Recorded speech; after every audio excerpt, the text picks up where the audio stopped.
No melting M&Ms out there this morning. They're going to feel like they came out of the freezer. Yeah, for real, absolutely. But this weekend, even for the game, it's going to be looking great. We're warm things up, but as far as this morning, yeah, you're going to be a little chilly, especially in northern Iowa. Current temperatures across the state focusing where it's a little warmer to start things off. Notice those shades of green. Could be waking up to some light drizzle, mainly just picking up the cloud cover. Moisture really high above. Nothing more than a light drizzle is really going to be falling, like over Crescent, Audubon, possibly even over Centerville. But notice that's where we're holding on to those low 40s.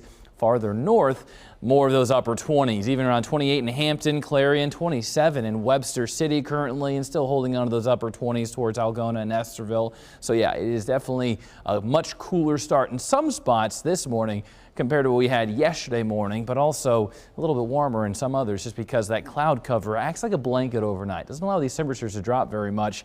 Now we do have a 5 to 10 mile per hour wind, so whatever the actual air temperature is when where you're waking up, you're still going to have a little bit of an impact from the wind chill. So low 30s and even mid 20s is what it's going to be feeling like across the state. But then we warm things up back in the mid 50s for today. Not really too much of an impactful wind chill later on with that 5 to 10 mile per hour wind persisting.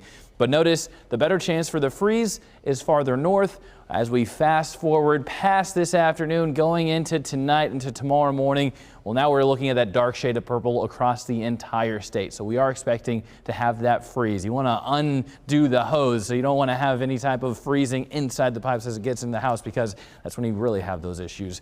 But as far as the clouds throughout the morning, they do clear up. We're looking at mostly sunny skies, still that northerly flow. So we're not going to be looking at a really big warm up for today. That does change later this week as high pressure moves farther south. It's going to be in control as we go throughout Wednesday. Winds even calmer a bit as it passes, but as it moves south, then it's going to be dragging a little bit farther east, and that's allowing low pressure to get closer. But as it does, we're going to be right in the middle. That means we'll have that strong southerly flow. The strong winds are going to be back with us, and that's going to give us a chance for the fire risk. As we get into Thursday, notice these colors. It's going to be mostly that medium to high risk for the fire weather. So with those stronger winds, very dry conditions, that relative humidity even dropping by Thursday afternoon, that can be leading to some conditions that can cause those fires to spread easily and quickly. So any type of burning needs to be done earlier this week rather than the later part of this week.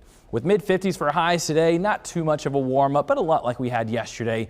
Colder. This is whenever those temperatures really bottom out until they start to warm things up moving deeper into the week. But tonight, yeah, you can expect those low 30s and 20s to return across the entire state. And then we warm things up. Strong winds Thursday and Friday, back the mid 70s. And then we hold on to a pretty nice, comfortable afternoon weekend. Saturday, Sunday, 70s stick around. Rain chances possible Monday next week.